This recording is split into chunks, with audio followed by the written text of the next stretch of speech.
GST platform के question answer series की अगली वीडियो में आप सभी का स्वागत है। आज के सीरीज में हम लोग दो इम्पॉर्टेंट क्वेश्चंस के बारे में डिस्कशन करने वाले हैं, तो जुड़े रहिएगा इस वीडियो के एंड तक ताकि आपके भी दिमाग में या मन में अगर ये सवाल चल रहा हो तो उसका आंसर आपको समझ में आ जाए। पहला सवाल ये है कि अगर आपका जीएसटी रजिस्ट्रेशन जो है वो कैंसल कर दिया गया है डिपार्टमेंट के द्वारा, और डिपार्टमेंट ने जो आपका जीएसटी रजिस्ट्रेशन कैंसिल किया है वो किस लिए किया है? वो किया है non filing of GST returns, जो कि 6 महीने के लिए नहीं आपने फाइल करी है। यानी कि आपका जीएसटी रजिस्ट्रेशन कैंसिल कर दिया गया है नॉन फाइलिंग ऑफ रिटर्न्स पे। आपके पास कैंसिलेशन ऑर्डर जो है वो आ चुका है।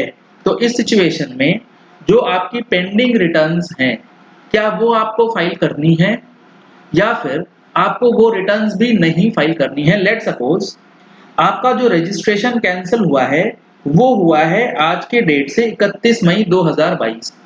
आपने अपनी पिछले 6 महीने की रिटर्न यानी कि दिसंबर से लेके मई तक की रिटर्न जो है वो नहीं फाइल करी है। तो क्या नंबर कैंसिल होने के बाद ये जो 3 महीने का पीरियड है, ये 6 महीने का पीरियड है, इसकी रिटर्न्स आपको फाइल करने की जरूरत नहीं है अगर आप जीएसटी नंबर दोबारा चालू नहीं कराना चाहते। वो जितनी पेंडिंग रिटर्न्स हैं और जिसमें जो भी लेट फीस लग रही है वो सब पे करते हुए आपको अपना फाइनल रिटर्न जो है वो फाइल करना है। अगर आप ऐसा नहीं करते हैं तो डिपार्टमेंट आपके ऊपर एक्शन ले सकता है और जो भी डिमांड लेट फीस वगैरह बनेगी उन पेंडिंग रिटर्न से वो आपको रिकवर करके पे करवा सकता है। ऐसी ही मल्टीपल चॉइस क्वेश्चंस के लिए आप जुड़ सकते हैं ऑनलाइन एजुकेशन प्लेटफॉर्म अनअकैडमी के साथ, जिसके अंदर आपको फ्री टेस्ट सीरीज जो है वो प्रोवाइड की जा सकती है, जिसमें एमसीक्यू के टेस्ट होते हैं डायरेक्ट टैक्सेशन, इनडायरेक्ट टैक्सेशन से रिलेटेड। इनकम टैक्स के अंदर आपके कुछ क्वेश्चंस हैं तो वहां पर आप अपने आप को टेस्ट कर सकते हैं। ऑडिटिंग से रिलेटेड लॉ के जो पेपर्स होते हैं उसके भी क्वेश्चंस आपको वहां पर दिए जाते हैं विद इन स्पेसिफिक टाइम। आप उन सारी चीजों का वहां पर आंसर दे करके अपने आप को चेक कर सकते हैं कि आपकी तैयारी किस तरीके से चल रही है। इसके लिए आपको अनअकैडमी का मोबाइल एप्लीकेशन जो है वो डाउनलोड कर लेना है और डाउनलोड करने के बाद स्कॉलरशिप टेस्ट जो है वो आप स्टार्ट कर सकते हैं, जिसके लिए आप हमारा अनलॉक कोड, जी हाँ फ्रेंड्स, जीएसटी प्लेटफॉर्म का अनलॉक कोड 10 GP10 जो है वो यूज कर सकते हैं, जिसकी मदद से आपको 10% का स्पेशल डिस्काउंट जो है वो भी दिया जाएगा। तो अब आप अनअकैडमी के इस प्लेटफॉर्म को यूज करके अपनी नॉलेज को जो है वो और भी ज्यादा इनहेंस कर सकते हैं। अब जो दूसरा सवाल है वो भी काफी ज्यादा इंपॉर्टेंट है। वो क्या है? वो ये है कि आपके पास आ गया है ASMT 10 का स्क्रूटनी का नोटिस। जी हाँ फ्रेंड्स, सेक्शन 61 में स्क्रूटनी ऑफ रिटर्न्स किया जाता है। उस स्क्रूटनी ऑफ रिटर्न्स के अंदर जो ASMT 10 का नोटिस आता है उसके अंदर आपके सामने जो सबसे पहला सवाल ये आता है कि उस स्क्रूटनी ऑफ रिटर्न के अंदर जो डिस्क्रिपेंसी नोटिस करके टैक्स ऑफिसर ने आपको दिया है, अगर आप उससे मानते हैं, आपको लगता है कि हाँ ये डिस्क्रिपेंसी है, इसका पेमेंट मुझे करना है, तो क्या वो पेमेंट आप DRC 03 के थ्रू पेमेंट कर सकते हैं या नहीं? इसके लिए आपको एक सर्कुलर जो कि स्टैंडर्ड ऑपरेटिंग प्रोसीजर इशू किया गया था डिपार्टमेंट की तरफ से वो भी देखना चाहिए, जिसके लिए डिटेल्स हमने अपने टैक्स मैगजीन में भी इंक्लूड किया था।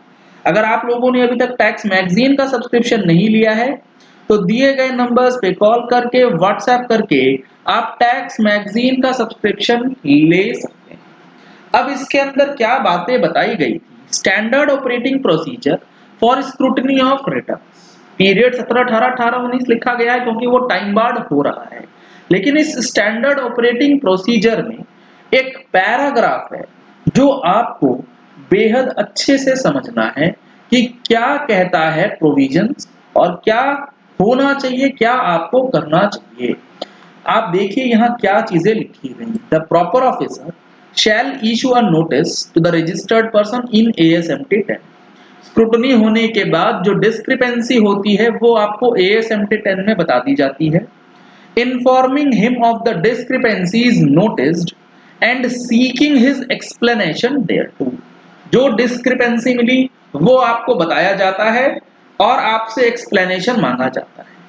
While issuing such notice, जब वो नोटिस इशू किया जाता है, the proper officer may as far as possible, जो स्क्रूटनी ऑफ रिटर्न्स का नोटिस आता है उसमें जितना पॉसिबल हो सके अमाउंट ऑफ टैक्स, इंटरेस्ट और any other amount payable in relation to such discrepancy जो है वो क्वांटिफाइड रहती है, जो कि ऑफिसर के हिसाब से बनती है। It may also be insured that the discrepancy so communicated, जो ASMT 10 आपको दिया जाता है, be specific in nature and not वेग और जनरल।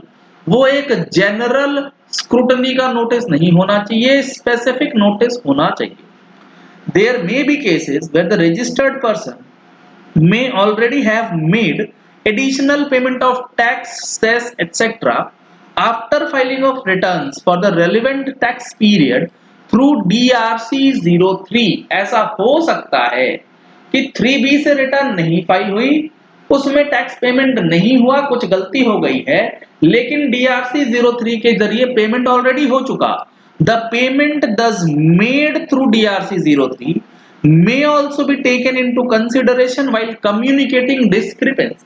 यानी कि ASMT 10 को इशू करने से पहले जो पेमेंट आपने DRC 03 से कर दिया है उसको भी कंसिडर किया जाएगा। Point number 1।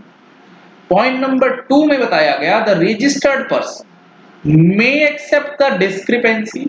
जो डिस्क्रिपेंसी ASMT 10 में दिया गया आप उसे एक्सेप्ट कर सकते हैं अगर आपको सही लगता है, एंड पे द टैक्स, और उसके ऊपर जो टैक्स लगाया गया, इंटरेस्ट लगाया गया है या और कोई अमाउंट लगाया गया है उस डिस्क्रिपेंसी के अराइज होने की वजह से आप उसका पेमेंट कर सकते हैं थ्रू DRC 03, और पेमेंट करने के बाद इन्फॉर्म कर सकते हैं इन ASMT 11, और विद इन टाइम आप कर सकते हैं तो आपका प्रोसीडिंग्स वहीं पे ड्रॉप कर दिया जाएगा। तो बिल्कुल क्लियर है कि आप ASMT 10 के सामने DRC 03 से पेमेंट कर सकते हैं। चलिए इस वीडियो को यही एंड करते हैं। आशा करते हैं कि आपको ये पॉइंट्स क्लियर हो गए होंगे, आपको ये चीज समझ में आ गई होंगी कि क्या आपके पास ऑप्शंस बचता है ASMT 10 के बाद। Thank you and have a nice day.